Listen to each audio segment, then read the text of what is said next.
Insider Hotline for Crystal Waters, and are joined by Frank Seravalli. There he is.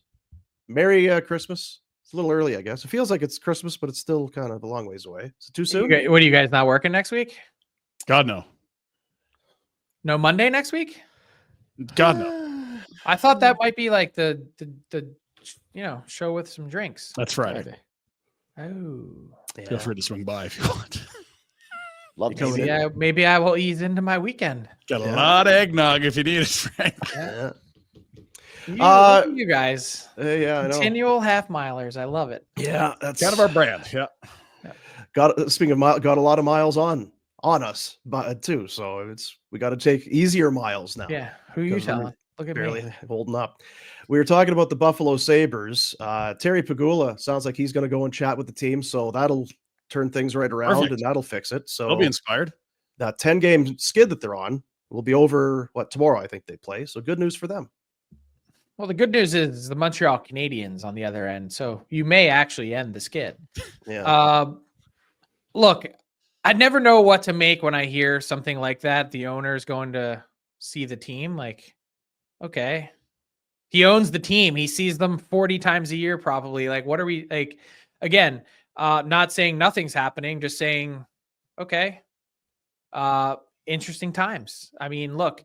I truly don't know where they go from here because, yes, you look at the standings and my podcast co-host, Jason Greger, he was saying this morning, stick a fork in the Sabres, their season's over. I'm not willing to do that yet. They're only 6 points out. And even with a game in hand, the max is 8. You're talking about one good week and you're right back in the mix. So I refuse to say that yet, but okay, so let's work through some of the permutations because we know that, 25 games into his latest tenure, Lindy Ruff's probably not going anywhere, right? So cross the coach off for now. You have an option to, I guess, make a change at general manager, Kevin Adams in year 5, or you could make a trade. And I think I'd probably lean toward, if anything, Terry Pegula pushing Kevin Adams to do something here, to make something happen, because by all accounts from teams that I've talked to around the league that are in conversation with Kevin Adams, he wants to do something. He doesn't know quite what to do. And at the same exact time, probably, if we're all being honest, overvalues his own players. So if all of those things are true, isn't the solution then to just, you got to make a decision here. Do something. I wonder how natural it would be to overvalue those players because they've picked high for so long.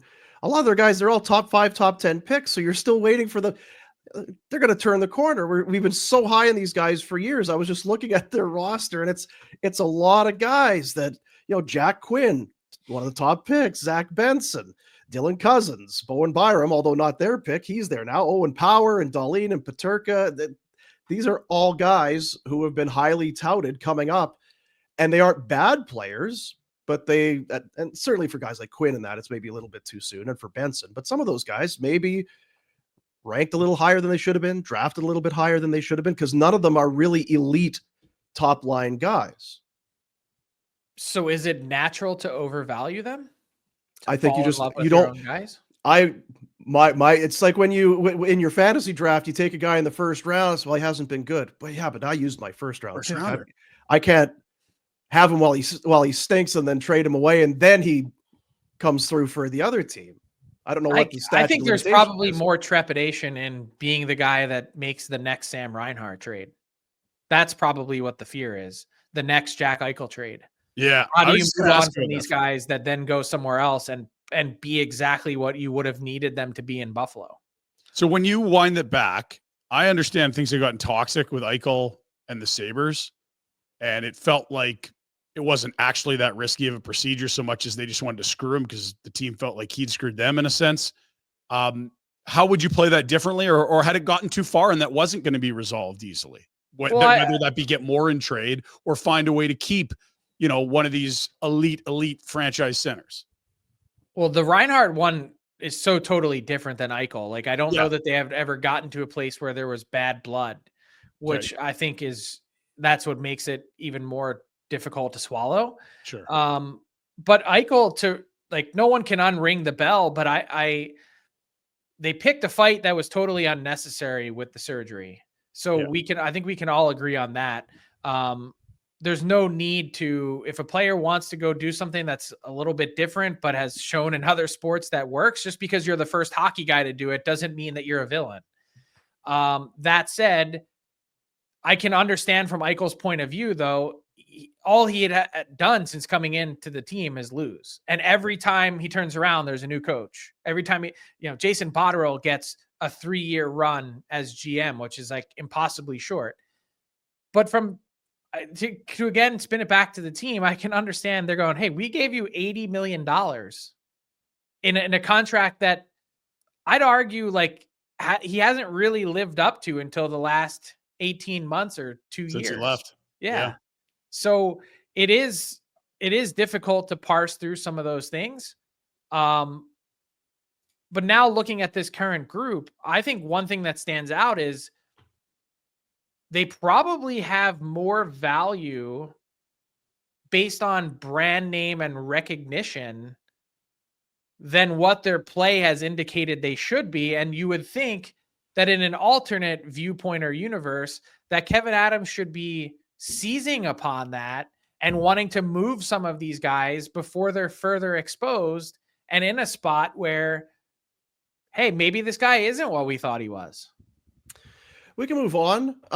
Flames shut out. But by the way, before we do that, I wanted to say one thing, and I want to get Rhett's take. Through no part of this am I absolving Lindy Ruff, which I think is Kevin Adams' biggest mistake yet, is watching that team in New Jersey last season and saying, we have to hire this guy. We need to do it right now, and we need to do it, and we're not interviewing anyone else. I didn't get it then, and I don't get it now. It's Pegula. I was going to say that's probably not even his pick, is it? No chance. My gut tells me that's Terry Pegula 100%. Here's your guy. They're buddies. Old friends hire, we call them. They're buddies. So is that what we do now? Is then does Terry come in and just give walking papers? I thought all along that Lindy Ruff is coming in to take Kevin Adams' spot. I think Lindy's done coaching. This is, again, I don't have any grand insight. I've not talked to the man. My thoughts are Lindy's done with coaching. He's going to play a 2-year deal, come back, get reestablished in Buffalo. He's Terry's buddy. He's going to move upstairs and take Kevin Adams' spot. And sorry, Kevin, they can pretend that to me, that's been the plan the whole time. The hair on the back of my neck just stood up because I was thinking, oh, that's worked out really well for the Nashville Predators, hasn't it? Well, and the thing would be, you would hope, and it's not happened. Well, Lindy will get them on track a little bit. He'll be that transitional coach until they're starting to play better. The kids are a little bit older, and then you bring in the next coach, and Lindy can go upstairs. But they didn't. They've lost 10 straight. I don't want to, and I'm not trying. I'm too close to it. They didn't change any of their assistants. But one, Jason Christie got left go. Well, do you guys know who Jason Christie is? He was a great Manitoba Moose. He was a great Saskatoon Blade. He's from, I know him personally. I love the guy. But the fact that he had a job was because he's buddies with Donnie Granato. They kept all those other coaches. If you've watched Darlene, Powers, Byram, all these defensemen that are really good develop, and you watch the Buffalo Sabres play D, it's terrible. It's atrocious. It's the same things over. It's summer hockey. That's what I think we showed a clip one time when you were on. Embarrassing. Right? Yeah. So Kevin, I think, was told to make a change at head coach, or I don't even think he would have. And I think that Granato was way too soft. And I think their coaching staff didn't turn over. So Lindy's trying, even if Lindy is a good coach, and I think he's thinking about moving past the coaching career into a management career, the guys that he's relying on, they're the guys that have been there all along. Nothing's changed. Lindy, so either Lindy has to run everything, which I don't think he's going to, Or he's relying on these guys that have taught these guys all along things that don't work. It is anyway, Not good. No. Boom, you wanted to go to the Flames, but can we go to the Rangers first? Sure. What's going on in the Rangers, Frank? You can pinpoint it. Just go to your calendar. So it was a Sunday morning. I think the timestamp on it was 10:43 a.m. I was told. Chris Drury sends the memo to all 31 other GMs, letting them know that he's open for business, and Jacob Trouba and Chris Kreider, among others, are available and/or he's interested in moving on from. They're 3-7 since then. The wheels have fallen off. They've gone from firm playoff team to outside the playoff picture. Their coach is potentially in jeopardy. There are many other roster spots that are in question. And Capo Caco is a healthy scratch. And their goaltending is the worst that it's been in years. Days after signing Shesterkin to a record-setting contract. They've reached pets' heads are falling off stage. And the craziest part is they're still not the Sabres. What's Drury going to do to pull them out of this? Because it feels like you're going to fire the coach. I don't know. Is it salvageable? What's the room feeling like? Is that like, and who's responsible? Is it Drury's fault for sending that and having those names on there, or who released that to everyone else in the world? Well, that was someone else, another GM that told a reporter. That's how that works. And I've been told that it has been absolute tumbleweeds in that department since then. No one has sent anything about anyone to the other GMs since that happened. So is that a black mark on this guy's name? The guy that released, had the big mouth, or is no one knows who that is. It's in secret. People know. Yeah, I have a good idea who it is. However, well, just tell us, Frank. That's easy. Yeah, we're on the internet. I don't need that headache today. Yeah. So look, it's I think Chris Drury certainly deserves some blame.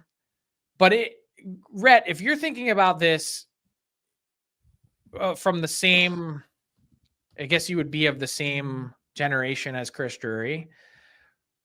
Got traded for him. Yeah.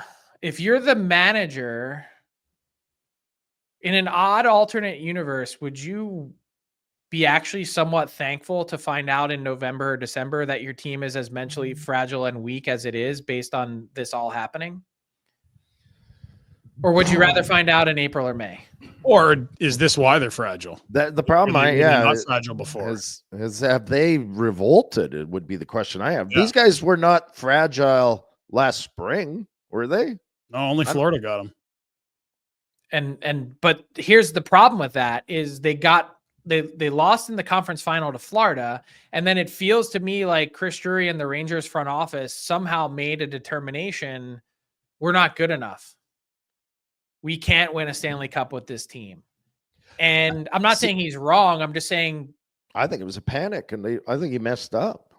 Well, that's the point I'm raising is that maybe this was an overreaction, and then for a team that's 12-7-1 and on track for a sure, easy playoff spot, not saying they're going to do something with it, but has this tanked their season? I think it has. Or was this an underlying problem that has now been brought to the surface, to Pinder's point, and now everything's crumbling? My opinion would be that Drury's a GM, a rookie GM, and that owner's tough, apparently. Active. And I think he got the job because somebody else wouldn't do the owner's bidding. And probably he's trying to do some of that owner's bidding. I don't know how much influence or direct that owner has. Hard to speculate. But I would think, I guess my biggest comment would be that Drury's a rookie GM that effed up. And I think he's lost his room. So now how do you get it back together? So if I'm looking at this from a holistic perspective, you asked me, what do the Rangers do from here? Well, it's all on the table. I think just outside of Shesterkin and probably Lafreniere by nature of the extension he signed, that everyone else is on the table, including the coach. Yeah, which your semifinals last year, and for no reason you've created animosity amongst the group. Is that healthy? No. but that's just it. Like if I'm sitting there, from my point of view, I might have to fire the coach just because, but it would be a tandem deal. But It's Peter Laviolette. He's one of the winningest coaches he gets ever. fired. Well, look He at gets Montgomery and fired. Boston, though, right? Like, it's Gets not fired. like it's a bad roster and a bad coach. They just needed a reset. I think Yeah. New York needs a reset here. It's not on Laviolette that this got out and that the room's screwed up. I think that's on the owner and GM, but it doesn't mean that changing the coach wouldn't help. It's helped in Boston and St. Louis. So here's what I'd advocate for, and it's not a popular view, mostly because everyone in New York is so used to getting a pound of flesh and a warm body thrown on the tarmac whenever stuff happens exactly like this. I would do nothing. We are 8 days away from facilities shutting down for 3 days. We are 4 days away from a roster freeze.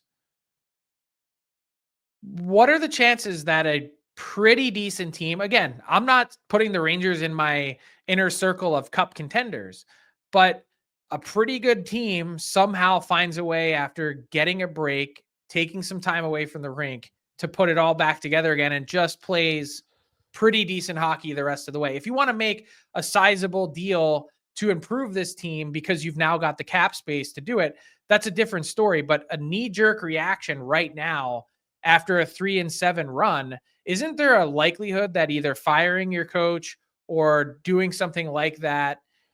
You have to know your room. So, You hit mute there, I think, maybe Frank, or something went. He's getting animated. Getting hot. It's like that Ukrainian blood that I got him. You start going with your hands and start, doing all this sort of thing. We all think I they're a good record, right? I think I think Frank's making good points, but if the team is pissed off, which they seem to be, like, I don't know if we're in Calgary, but it sure seems like they're pissed off and don't want to play. You got to fix that room somehow. And the other thing, Frank makes a good point. You have at the start of the year, who were your top 3 goaltenders in the league? Shesterkin's one of them for sure. Like, you're going to rely on Shesterkin. Shesterkin alone should be able to lead you back into a playoff spot. Well, do you know what Shesterkin's save percentage is over this? No, but his goal save is still top 10. He's had a really good year in a shitty environment. What I'm saying is this, but exactly as all of this is unfolding, we're dealing with, since that started, Shesterkin is at an 893 and Quick is at an 857. So it's also just and I'm not saying that their turnovers and Zibanejad and Lindgren and whoever you want to, to be your whipping boy today, all those things contribute to it. But we're also seeing an exceptional downturn in goaltending. How often does that cost a coach's job? A 10-game stretch like that? Yep. They're like, all of a sudden everything's broken, the sky is falling, when really it's just, hey, maybe you just haven't gotten the saves. Yeah. I'm not saying all that other stuff isn't happening. I'm just saying it's just adding another layer to the complexity of it. Chances are, if you go back, and we'll move on, although I was going to stay with goaltending, oddly enough, you mentioned Boston. Well, Swayman's numbers were no good, and the coach gets yarded. Chances are, in-season firings, there's probably a goalie who's got a sub-900 save percentage. Edmonton last year. Woody. Yeah. That's like, Skinner was awful. Then he got good again under the new guy, and they're fine. Like, and I don't think the Rangers are that different than the Oilers were a year ago today. Like, and he still can't get a job. Right. Yeah. The reports on the weekend, and we're not shocked. Freddie Anderson has been injured pretty much all season. He's oft injured with the Carolina Hurricanes. Kochetkov missed time. Now he's back, but they might be looking to upgrade. Now, I'm very aware that when you go to specific markets, much like Kevin Adams, fans, media in those markets maybe value the players there with that team a little higher than they probably should. But hearing names like Mackenzie Blackwood and Blackstone and Blackberry, or the other whatever goalies that have been Wedgwood and all these other, they're getting moved or they're getting calls for them. I just wonder, the Flames have Dan Vladar. He's in the final year.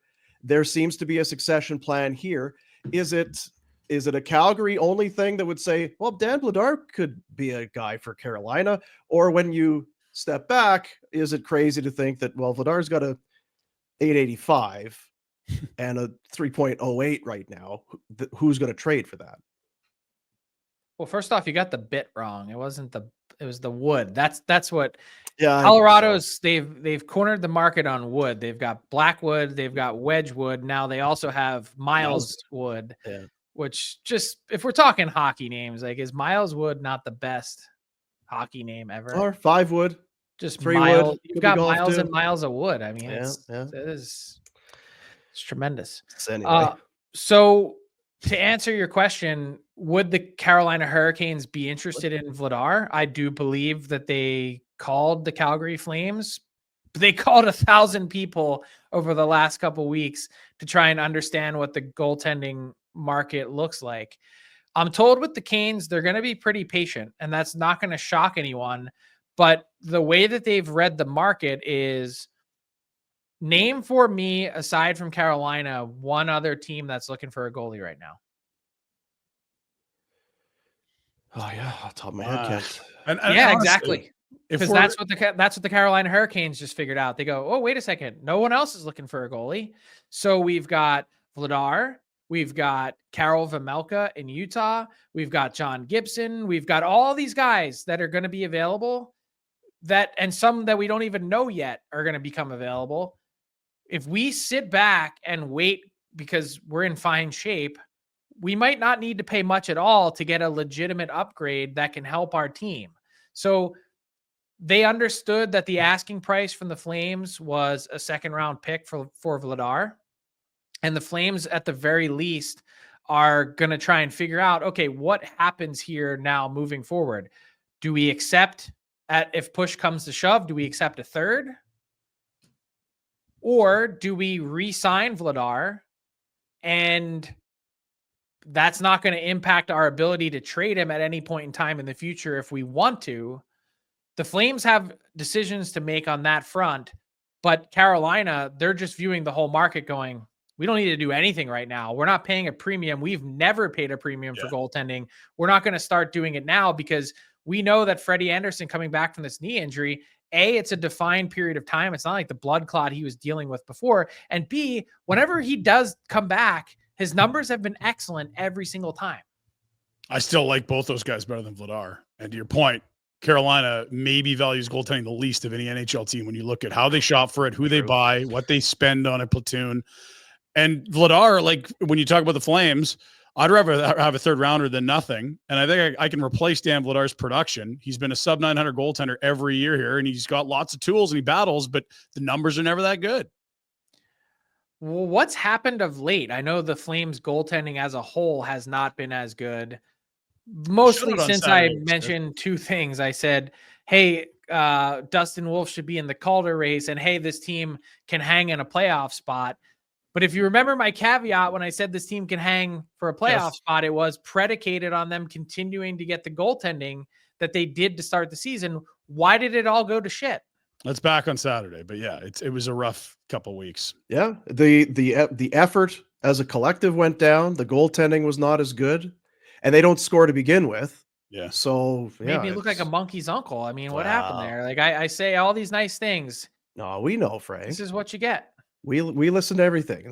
We don't just rush to judgment off of a little clip that's on the internet. We want all the info, and then we process all of that info to make an informed decision. And by the way, Cooley just shooting the lights out still for the Wranglers. Like, great. What do they do? Well, they want to get him up, and they want to trade Vladar at the deadline. I think that's real simple. If you give thirds all you get, that's what you get. Great. Now you get to see Cooley, and you can spend less than Vladar's salary and get Vladar production from someone else next year. I'm just telling you, they've had talks to potentially extend Vladar, and right now the price has been too high, which I don't understand. Where that, to your point about the numbers, where does that market come from? How on earth could you think that Dan Vladar could make more or should make more than Anthony Stolarz? But if you were to say to me, you could get Vladar at 2 times 2.5 or 2 times 5 or 3 times 2.5, would you do it? I'd like to see Devin Cooley, which is why last week we're banging the drum, like get this guy started to, because you do have to make a decision on who you want to be Wolf's backup moving forward. And Cooley's going to cost a whole lot less than Vladar. So if you think they're in the same box, the decision's easy. But are you willing to, what happens if you can't get a third? So the Flames got Vladar for a third, and I think part of the thought process has been, hey, let's just get back what we got for him at the very least, and we could move along. But anything beyond that, or is it even helping you? Yeah, I just look at it. It's as much getting back the 2.2 million to spend in other ways.